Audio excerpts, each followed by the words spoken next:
Olá, aqui quem está falando é a Priscila. Eu sou professora de japonês e faço parte da equipe do programa Japonês Online. Esse é mais um vídeo da série Interpretando Frases. Aqui a gente seleciona uma frase de um dos inscritos do canal e explicamos detalhadamente a frase. Cada mínima parte é explicada. E a gente faz isso com o objetivo de trazer mais clareza em relação à língua japonesa. E a dúvida de hoje foi enviada pela usuária Lola e ela diz: em um MV de J-pop que assisti de um grupo chamado E-Girls, tem uma cena em que um personagem ia mandar uma mensagem no line que estava escrito Honto no kimochi kikasete.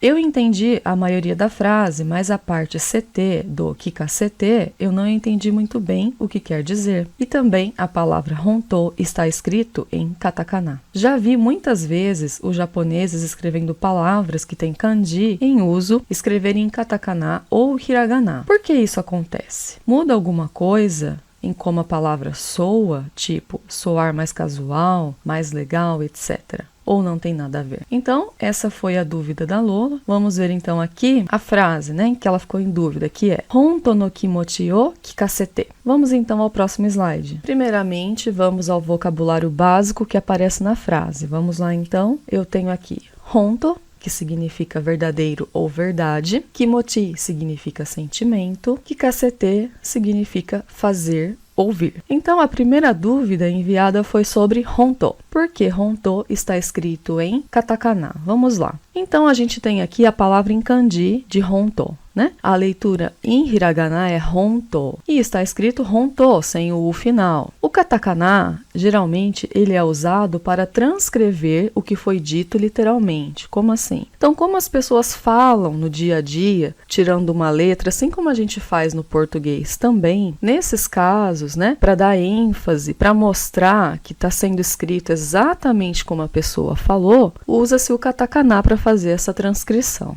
em geral. E sim, pode ter um ar mais casual, né? Um ar mais verdadeiro daquilo que está sendo dito. Então, por isso se usa o katakana. Depois a gente tem kimochi, que significa sentimento. E por último, a gente tem o verbo kikasete.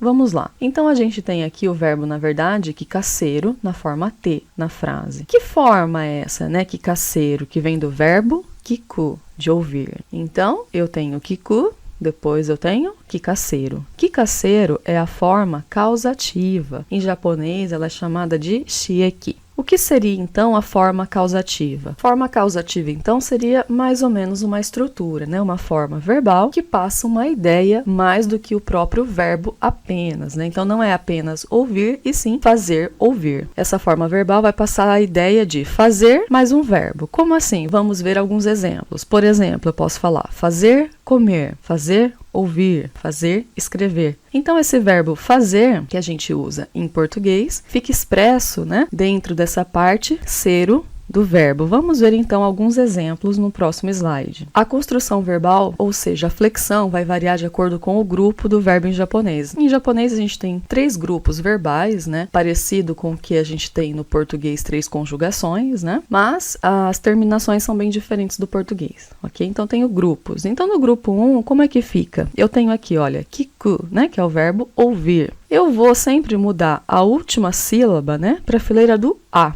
Então, se eu tenho ku, vai ficar ka. E aí, eu acrescento seru. Então, vai ficar kikaseru. Depois, eu tenho hanasu. Se termina em su, né? Passando para a fileira do a, vai ficar sa. Então, vai ficar hanasa. E acrescento o reru. Então, hanasareru.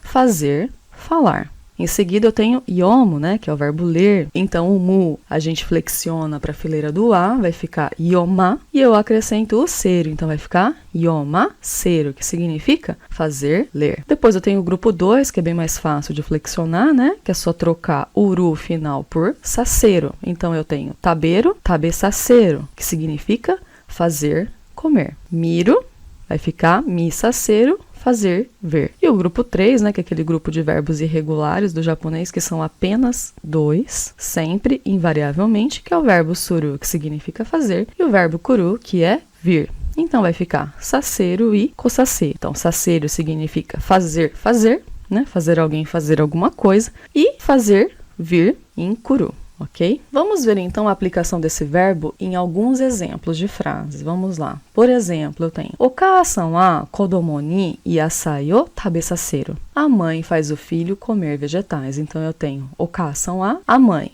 Tabesaceiro, faz comer. Quem? Kodomo ni, a criança, o filho. O que ela faz ele comer? Yasai, né? Vegetais. Kakaseta. Então, vamos para o segundo exemplo. Eu tenho: Sensei wa seito ni kanji o kakaseta. O professor fez o aluno escrever kanji. Então, eu tenho aqui sensei wa, que significa professor. Kakaseta é o verbo, né? Escrever. Então, fazer, escrever, ou fez escrever no passado, né? A quem ele fez escrever? Seito ni, o aluno. O que ele fez escrever? Kanji o. Então, essa é a forma básica, digamos assim, da forma causativa. Só que essa forma causativa, ela é usada em japonês também, não apenas para falar diretamente o que acontece, né?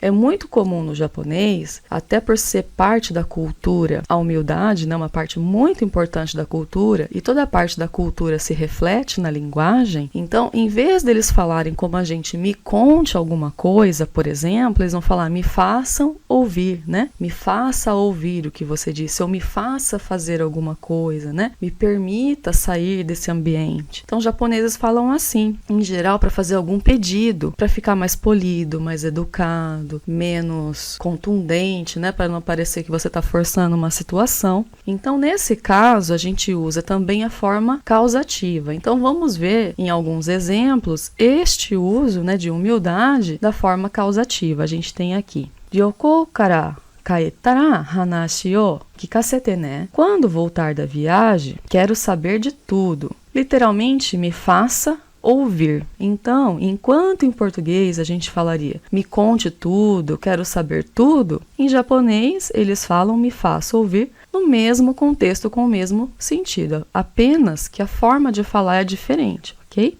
Então eu tenho aqui, ó, ryoko kara. Então, a partir, né, da viagem.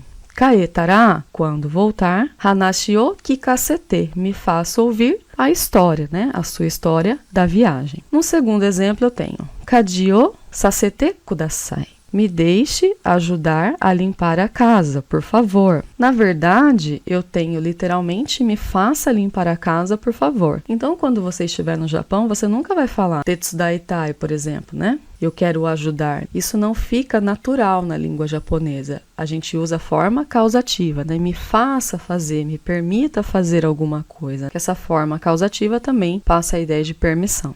Ok? Então, kaji significa coisas da casa, limpar a casa, literalmente. E sasete é o verbo suru, né? Na forma causativa. Então, está dizendo: me faça limpar a casa, por favor. Em português soa muito estranho, mas em japonês é super natural. Vendo isto, então, a gente pode ir para o próximo slide. E aqui, então, podemos montar uma versão de uma tradução aproximada dessa frase. Vamos lá. Honto no kimochi kikasete. Então, a tradução seria mais ou menos: me diga seu verdadeiro sentimento. Ok? Então, esse foi o vídeo de hoje. Espero que você tenha gostado. E se você tem alguma frase que está estudando em seu material, ou você encontrou em algum lugar em japonês e gostaria que analisássemos aqui, é só você deixar aqui nos comentários. Lembrando, gente, que é muito importante você colocar a frase na íntegra, ok? Ela inteira, especificando a parte que você não entendeu. Então, você deixa a sua dúvida bem clara, né? O que você não entendeu dentro da frase. E de preferência também seria muito bacana você falar de onde você tirou essa frase, ok? Por causa do contexto, né? Quanto maior o contexto, melhor a compreensão. Então é isso. Clica no gostei se você gostou do vídeo, se inscreve, né, no canal para você ser notificado dos próximos vídeos e nos vemos em breve.